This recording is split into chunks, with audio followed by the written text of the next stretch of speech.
Halo, halo, halo. Assalamualaikum warahmatullahi wabarakatuh. Jumpa lagi dengan saya Elvara Norma Ariandini, teman-teman Sobat Neliti.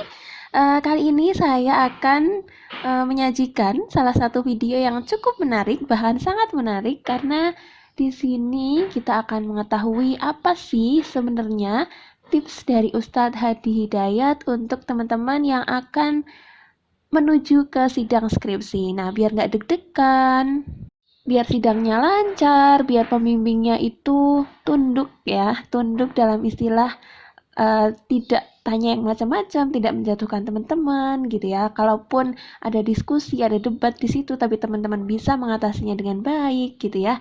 Gimana sih caranya gitu ya? Nah, kita dengarkan ya ceramah Ustadz Hadi Hidayat kali ini. Nah, ceramahnya ini juga berdasarkan pengalaman pribadi Ustadz Hadi Hidayat, teman-teman, gitu ya. Jadi bahkan beliau itu ketika sidang S2, itu pembimbing duanya itu nggak tanya apa-apa. Dan sidangnya cuma 5 menit, teman-teman. Wih, keren banget ya. Oke, karena teman-teman penasaran kan tipsnya gimana? Ayo kita dengarkan sama-sama ya. Yang belum tekan tombol subscribe dulu ya. Terus bagiin videonya ini ke teman-teman kalian, khususnya yang mau sidang, biar mereka juga lakuin apa yang dilakukan oleh Ustadz Hadi Hidayat ini ya. Terima kasih. Diajak ngobrol, terus ketawa, kita cuma 5 menit, habis itu keluar. Teman di luar tanya, antum kenapa ketawa? Ya pengujinya ketawa, saya ketawa. Masa penguji ketawa saya sedih? Saya bilang, saya keluar. Udah dapat A+. Ketika kita diminta untuk sholat dan muadzin mulai menunaikan azan, hayya 'alas sholat, ayo sholat. Anda bertanya kenapa mesti sholat? Diteruskan kalimatnya, hayya 'alal falah, supaya bahagia. Tuh khalifah. Jadi kalau orang paham diminta sholat supaya bahagia, nggak akan ada yang nunda sholat. Kalau orang ngerti diminta sholat akan sukses, gak akan ada yang nunda. Bahkan baru isya dan nunggu subuh. Besok subuh jam berapa ya? Karena pengen cepat bahagia. Tapi kalau gak ngerti mana ini bisa protes. Habis sholat maghrib muncul isya, yang keluar tuh keluhan. Anda yuk adzan anak maghrib tadi. Ini sholat apa lagi nih? Barusan maghrib, apa lagi nih? Karena gak ngerti. Dia akan mengerti kalau sholat itu melahirkan ketenangan. Kenapa diminta baca Quran misalnya supaya tenang? Karena itu setiap orang kemudian baca Quran hatinya tenang. Kenapa diminta sholat? Sholat juga bikin tenang. Karena itu tempat sholat pun bikin tenang. Alhamdulillah di kampus ini ada masjid. Kalau dipakai konsep itu enak. Sebelum ke kelas datang ke masjid. Sholat 2 rakaat. Berdoa dengan baik supaya berkah belajarnya. Saya dulu waktu mau ujian sidang. Orang masuk ke kelas, saya ke masjid. Itu saya biasakan sejak di pesantren.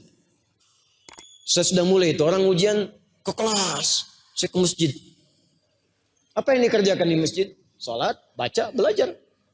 Ya bukan cuma sholat gak belajar, nah itu jauh cepi. Ya. Tetap belajar juga. Ya. Di ke masjid sholat. Dan sering kejadian, malamnya tuh sering mimpi. Besok ujian biologi malam, mimpi itu. Habis baca, ketiduran, mimpi ngerjain soal biologi. Besoknya sama dengan yang dikerjain tadi malam. Sering begitu. Pas S2 itu, satu kali, itu menarik juga tuh. Saya sedang rapat, dosen dulu saya mengajar di kampus di Jakarta. Terus sedang rapat, ditelepon tiba-tiba. Besok ujian katanya, sidang. Sudah gak apa-apa saya berangkat. Saya berangkat bawa itu kemudian persiapan, tesis dan sebagainya. Orang pergi masing-masing yang ke kelas di pinggir, saya ke masjid sholat 2 rakaat. Situ kemudian berdoa.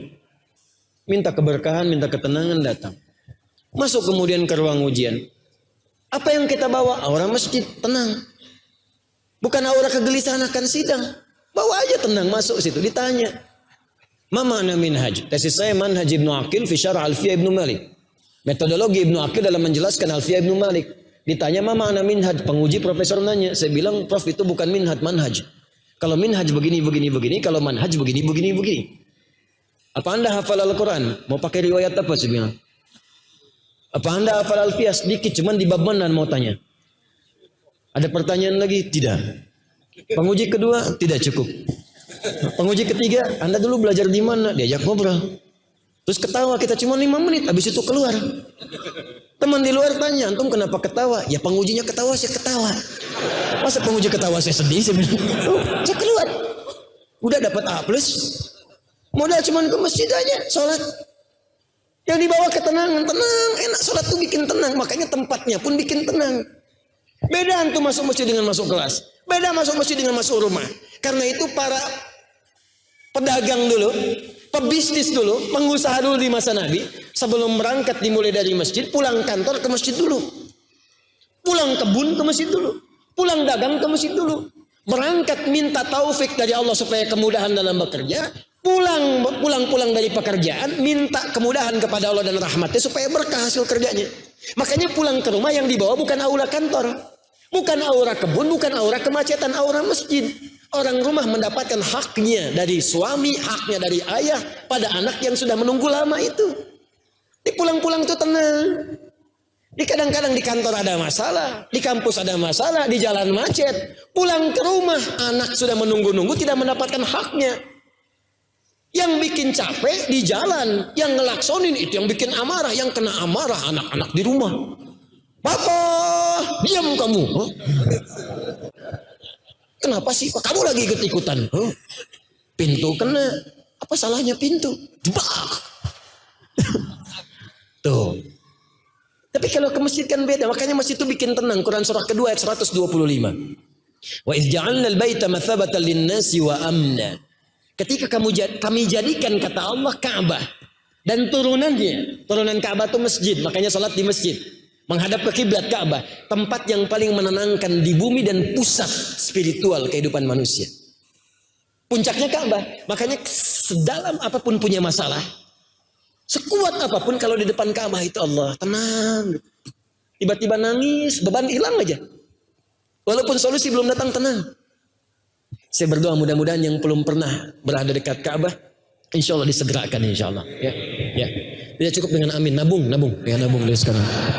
Usaha dari sekarang ikhtiar nabung siapin berangkat umrah haji.